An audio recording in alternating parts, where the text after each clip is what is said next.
Hi, I'm Carl Taylor from Visual Education, and we're continuing our series of videos on studio lighting and lighting modifiers, their attributes and effects. Today is the turn of the humble silver reflective umbrella. Thanks to Squarespace for sponsoring this video. Use coupon code CARL to get a 10% discount. Now, the one I've got in my hand here is an 80 centimeter diameter silver umbrella, slightly smaller than the two that are on the lighting stand. Those are 105 centimeters. That's about 40 inches. Now, these type of umbrellas vary in price depending on the brand, of course. Independent brand silver umbrellas will probably set you back round about $20 or less in some cases. The top brands, Profoto, Elinchrom, Broncolor, you're looking probably more like $80 for a silver umbrella. Now, these, as I said, are the 105 centimeter. I'm just going to turn these on because these are two different silver umbrellas that I want to talk about. And you may wonder why we have different types of silver umbrellas. Let's look at the characteristics of these two first of all. Well, first of all, it's 105 centimeters, and so is that 105 centimeters. I have a wide angle reflector on here to make sure that the umbrella is illuminated correctly, because remember, if we have our umbrella in the wrong position, then we don't get light on this edge here. We only get light in the center, and that's no good. So you want to make sure that you have your distance away from your reflector correct.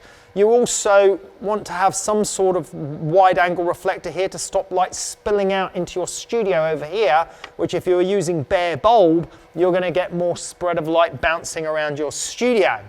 So, all things being equal, the only difference we have on these two silver umbrellas is the material of the silver inside. Now, what we have here is we have a shinier material, which you would expect to give harder kickback of lighting, but it's a textured, shiny material. As a matter of fact, when you look at it up close, it almost looks like reptile skin, maybe some old dinosaur. But it's a lovely textured pattern, which gives that light a little bit of diffusion scattering around the inside. If we move to this one, the material is actually more matte, but it's smooth.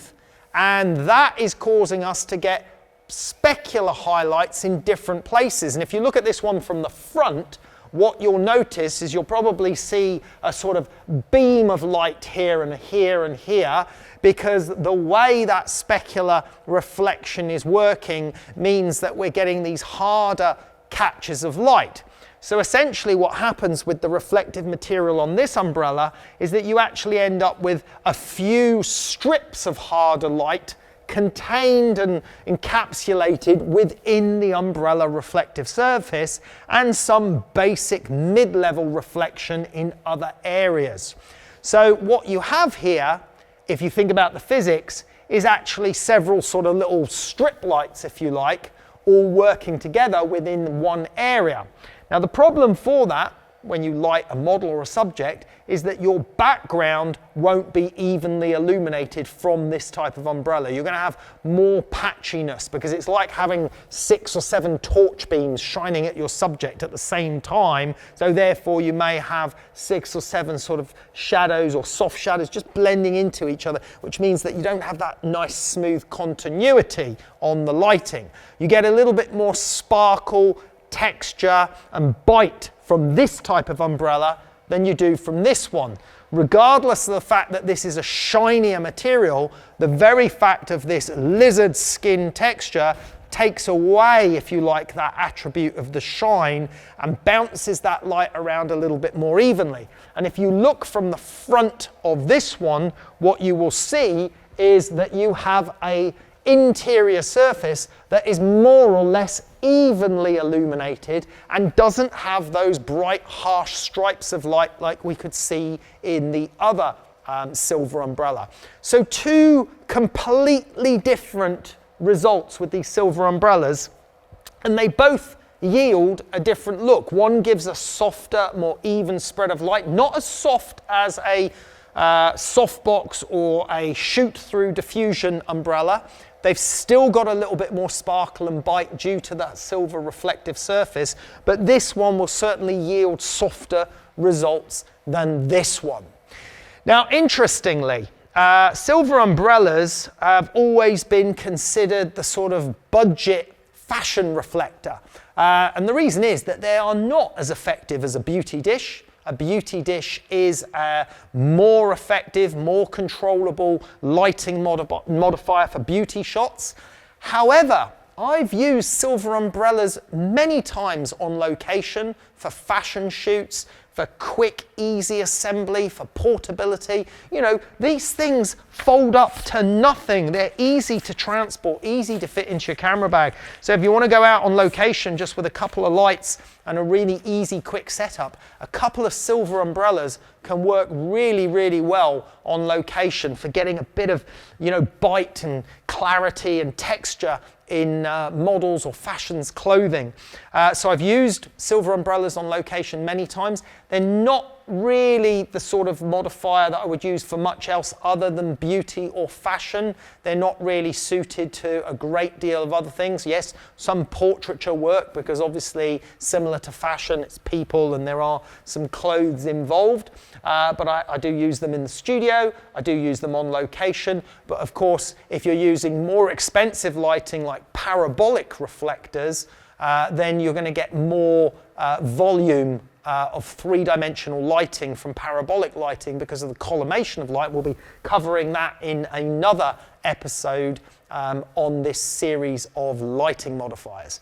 Now, if you want to compare lighting modifiers, don't forget our fantastic app on our platform.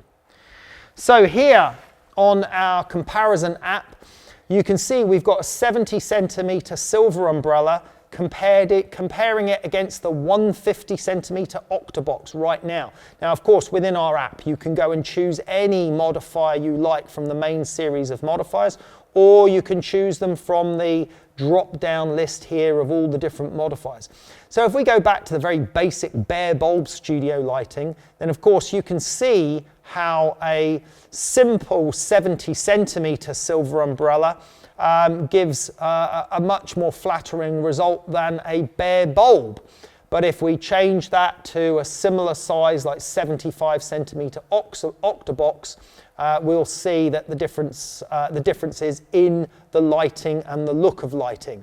Now again, you can see that sort of lower level of contrast in the shadows compared to the octabox, and that's because obviously with an umbrella, light is spilling around your studio and it's bouncing off the walls and the ceiling, and that light bouncing off the ceiling is bouncing into those shadows, therefore lifting them and reducing the density of shadows. When we use things like an octabox 75, it's a contained light source. And that contained light source means that less light is bouncing around the studio, and therefore you can increase contrast, which is beneficial because it's easy to reduce contrast by adding global illumination or fill panels to your lighting. We cover all of that on our education platform. One of the other reasons for the reduction in exposure in shadows when using umbrellas like this is that when we use an umbrella like this, we have to angle it like so, and in relation to our subject or our model, it would be like here, because here's the lamp head here, so we can't go too far because we've got to shoot as well.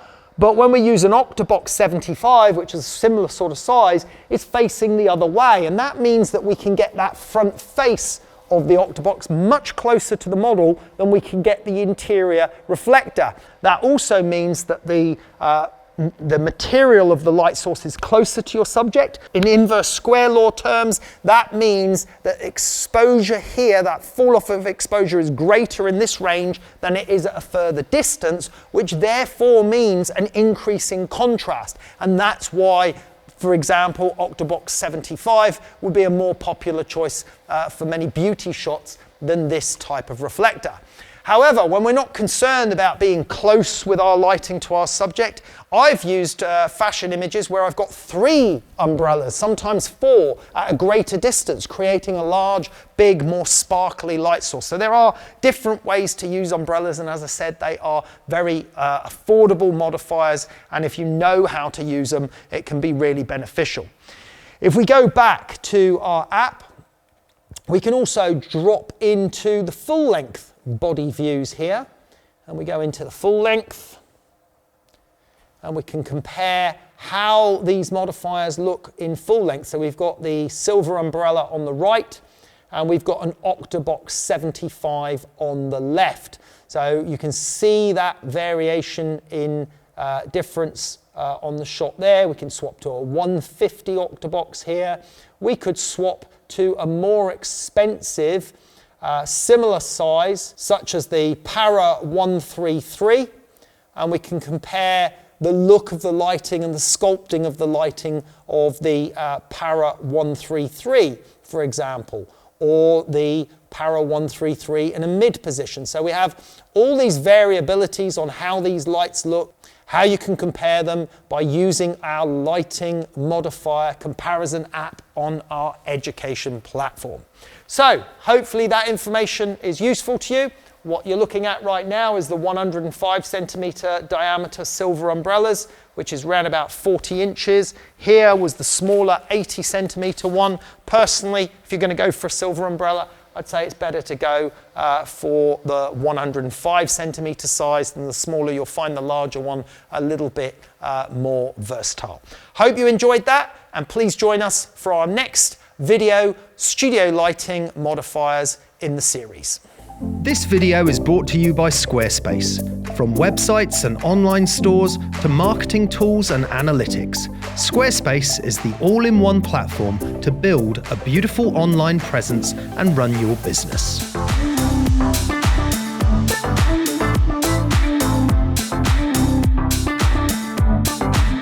Head to squarespace.com for a free trial. And when you're ready to launch, go to squarespace.com/Carl to save 10% off your first purchase of a website or domain.